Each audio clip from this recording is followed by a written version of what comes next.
ассалому алайкум ҳамдиёрони азиз, имрӯз 27 ноябри соли 2022 мебошад ва ман ба шумо тарзи шинондани ниҳоли ангури дарозро нишон медиҳам, чунки соли гузашта бисёриҳо аз ман ангури дароз гирифтанд.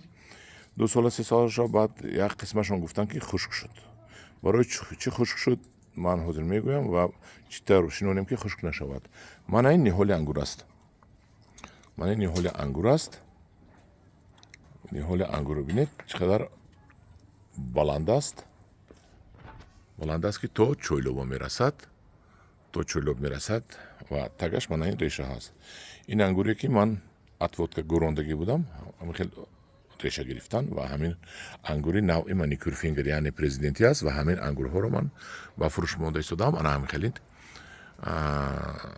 ниҳол шумо аз ман дастрас карда истодаед. Одамҳое ки мехоҳанд дастрас кунанд, аз ҳамин дастрас мекунанд. Акун ман нишон медиҳам ҳаминро бояд чӣ хел шинонем. Манамо кофтем чуқурияш 80 ба 80, чуқурияш 80, гирдаш 80. ва пеш аз сар кардани ҳамин ман як чизро нишон диҳам ба шумо, як ҳолатро. Ман ҳамин решаҳоро дидед. Ин решаҳои ана ҳамин себ аст. Ана кундаи себ 2 метр паст, ҳамин решаҳо буромадагӣ 2-2.5 метр рафтааст ва решаро бинед ки ман ҳаминро рост мебардорам дар куҷо аст. Мана навдаҳои себ. Дониста монед, навдаҳоятон агар тараф чанд метр рафта бошад, решаи шумо ҳам тараф ҳам қадар рафтааст. Ман мефурорам. Ана реша, ман ин решаро ман қатт кардагӣ ҳастам. Мана қатт кардам, қафош набошам, ан инҷида аст. яъне ки ба рости ҳамин навдаҳои дарахтатон себ аст, зардолу астми, долона астми, олуча астми, чӣ аст, навдаи решаатон ҳамиқа омадагӣ аст. ва барои ҳамин озуқаро шумо дар бехи кунданеҳо аллакай бинед ки реша омадааст 2 метр. Мана инҷо ҳаст 1 метр партофта, баъд то 2-2.5 метра пору партофта, нитрамофос ё мофос партофта побели кунед. Ин озуқатӣ мешавад. Ин решаи себ аст. Дидед 3 метр омадааст. Ана 3 метр омадааст. Барои ин ки мана ин 3 метр аллакай навдааш дур омадааст. Мана ҳамин хел ба шумо маслиҳат. Акун навдаро гирифта кан осон тараф. мо акун инҷо ангур мешинонем. Навдаро шикан. ин буд барои маслиҳати озуқатии дарахти калон. Анакун рӯзи мо дар ин чуқурӣ барои нағз нашонамо ёфтани дарахти ангури шумо, ниҳоли ангури шумо, мо дар аввал як сатил пору мепартоем. Поруро резед. бисмиллоҳи раҳмони раҳим. Мана ин пору. Дидедам поруи кӯна, поруи пусида ва поруро мо ҳамвор мекунем ба бел, то ки тамоми чуқурии кандаги моро гирад.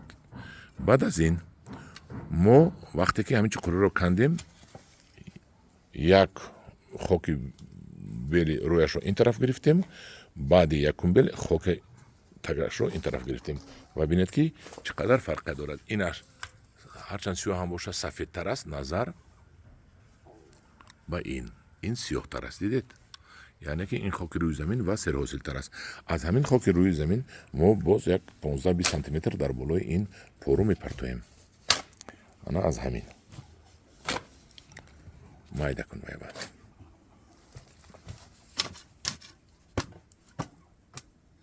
ана партофтем поруро пӯшондем, чунки решаи мо имсол болои пору хоб накунаду болои замини ҳосилдор хоб кунад. яъне замини болои замин, хоки болои замин. Мана партофтем. Анакун ангурамонро мемонем. ангурро хобондамон як тараф ҳамхел решаашро аз ин тараф то он тарафашро хобондамон. хобон ана ҳамхел замин анамхи кун. ана аз болаш хок мепартоем. аз болаш мо хок мепартоем.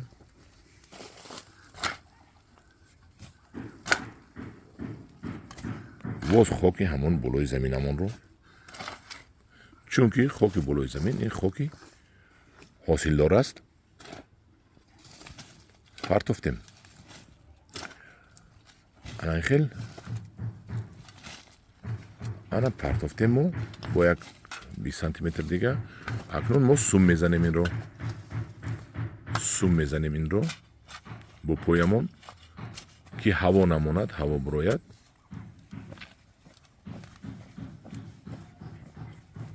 ана ҳамин хел. ва ҳамдиёрони азиз, акнун аз болои ин мо 2-3 сатил об мерезем. Лекин айни ҳол ман об намерезам, лекин шумо ҳатман об резед. Барои чи ман об намерезам? Барои ки ман ин дарахтро барои нишон додан ба шумо мондам. Ман дар инҷо дигар дарахт мешинонам, дар инҷо дигар ангур мешинонам ва яшоам ба навор мегирам, ба шумо нишон метиҳам.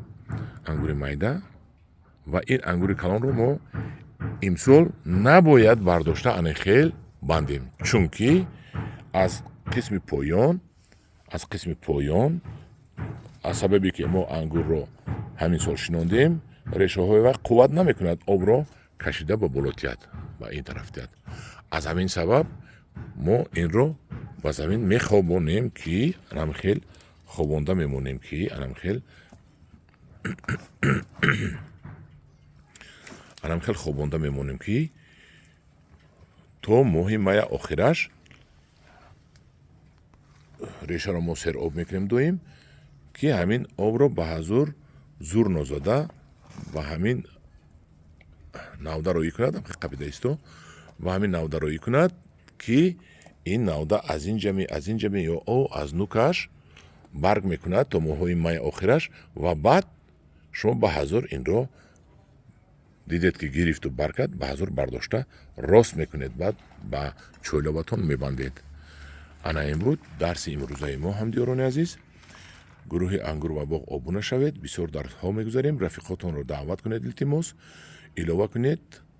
ҳар одаме ки 40 одам ба гурӯҳ пайваст карда буд, имрӯз 3 одам омад ангури ниҳоли ангури аватар беҳамто тӯҳфа бурдан.